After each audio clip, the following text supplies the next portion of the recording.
Do you think you spend because you want to? Well, not really. In fact, almost never.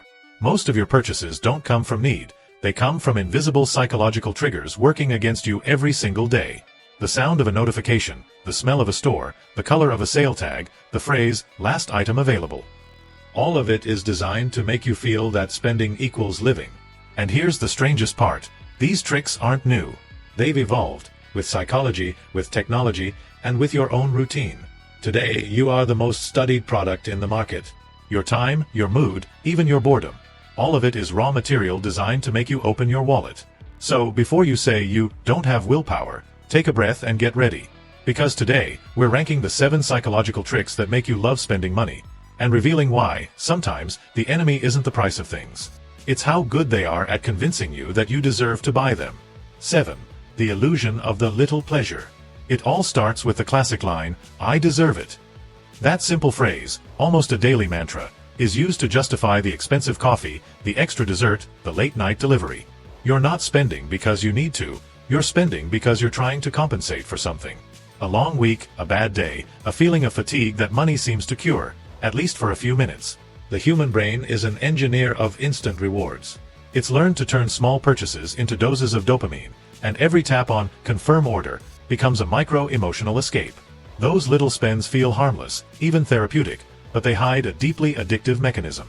You spend to feel good, and then feel good to justify the spending. It's the same cycle of fast pleasure, immediate satisfaction, delayed regret. And the funny thing is, the more you try to cut those small luxuries, the more it feels like punishment. As if saving money meant depriving yourself of happiness. After all, marketing did its job. It convinced you that spending is self-care and saving is sacrifice. You're not buying a dessert, you're buying relief. Not a treat, but a momentary emotional anesthesia. The result is a type of well-being that doesn't hurt your wallet immediately, but quietly drains it over time, both financially and emotionally. Each little purchase silences something bigger. Boredom, frustration, exhaustion, lack of purpose. And when the pleasure fades, the same emptiness that made you buy comes right back. If every reward comes with a bill, it's no longer pleasure, it's emotional debt. Because real self-care isn't expensive, it's conscious. And unlike quick pleasure, consciousness doesn't expire with the next statement. 6. The power of invisible anchors. Have you ever noticed that every sale looks like a great deal, even when you don't know the original price? That's not coincidence. It's applied psychology. Your brain needs a reference point to decide what's expensive or cheap. And companies know that better than anyone. They create what we call an anchor, an intentionally high initial price made to turn any discount into an emotional victory. The sneakers, from $799 to just $499. The course, from $2,000 to $497. The TV, half off. It feels irresistible. It seems like you're winning, when in reality, you're reacting to comparison, not value. You're not evaluating the product. You're fleeing the feeling of missing out on a deal. And the trick goes deeper than numbers on a tag. The entire store is engineered to reinforce this illusion. Background music builds trust. Lighting highlights the discounted product. The salesperson reinforces urgency. It's the last one in stock. Every detail is calculated to manipulate your sense of value, leaving you with a feeling of victory, even though you've just fallen into a carefully scripted story. The irony? The smarter and more confident you think you are, the more vulnerable you become. Because the anchor doesn't fool logic, it seduces emotion. And the human brain, obsessed with feeling clever, loves to think it's outsmarting the system. But in truth, it's not buying the product, it's buying the feeling of victory. That's exactly what brands sell, the psychological pleasure of believing you've beaten the game. The trick behind the anchor is simple. It makes you feel like you're winning, even when the discount is nothing but a well-told story. Because in the end, the price never mattered. The only thing that matters is whether the final price truly matters to you.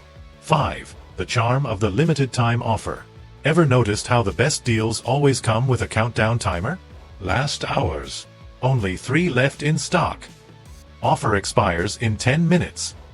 None of that is accidental. It's emotional engineering. Behind every countdown lies one of the oldest and most effective psychological triggers in marketing. Scarcity. This trick talks directly to the most primitive part of your brain, the one built for survival, not financial decision-making.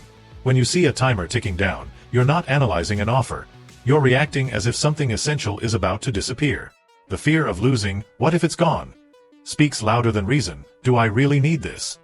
In seconds, your brain switches from logic to hunting mode. Reflection turns into reaction. Marketers know this with surgical precision. They know humans hate losing more than they love winning. So they set the perfect stage: a flashing button, a red banner, a ticking clock, and the phrase, "final chance." Every element is designed to trigger financial adrenaline. That rush where your heart races, your click feels inevitable, and the thought, "I'll decide later," vanishes. The result is predictable. You buy not because you want the product, but because you want to relieve the tension the ad just created. And when the emotion fades, you realize the timer never marked the end of the offer. It marked the end of your self-control. The genius of scarcity is that it doesn't even have to be real.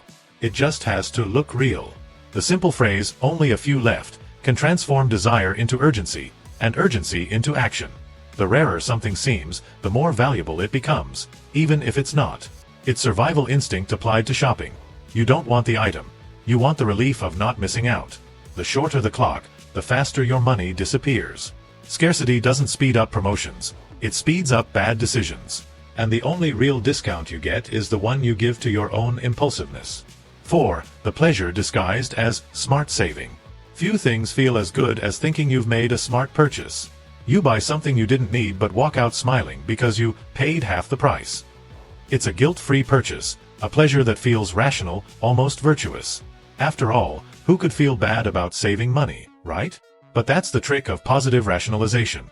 Your brain takes an emotional impulse and dresses it up as logic. You didn't buy on impulse. You took advantage of an opportunity. You didn't spend. You made a good investment.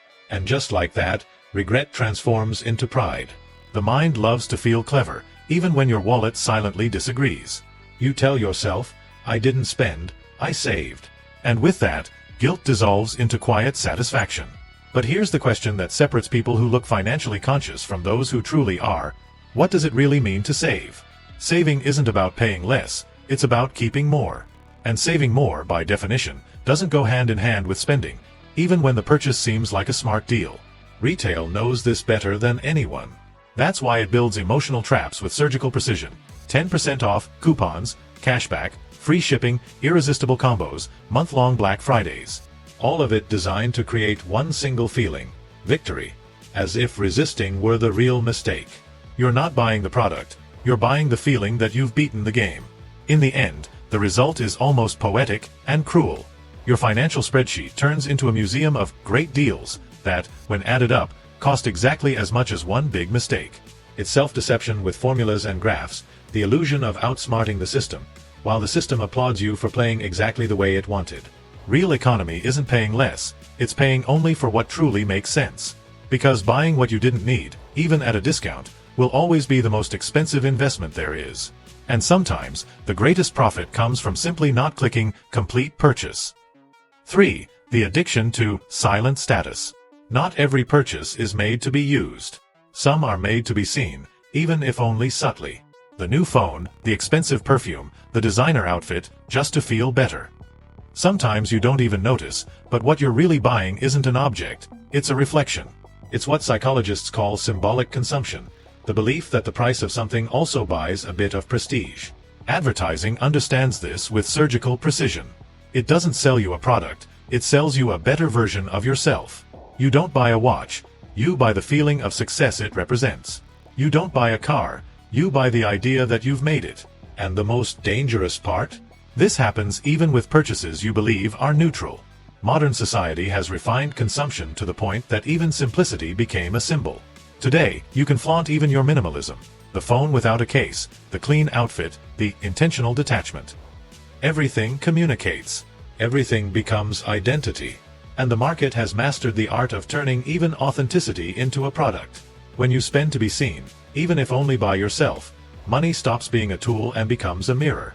A mirror that never reflects enough. Because status isn't something you reach, it's something you constantly have to maintain. And the more you try to project success, the more the mirror demands maintenance. Status is the most expensive debt there is, because it never stops collecting. It doesn't charge interest at the bank, but it slowly erodes your peace, one purchase at a time. 2. The comfort of deserved reward. This is the most emotional, and maybe the most effective, trick of them all. After a long week, a stressful month, or a day that just won't end, your brain whispers, or rather shouts, "You deserve it." And in that instant, an impulsive purchase turns into a form of self-care. But what looks like celebration is actually emotional escape with a receipt.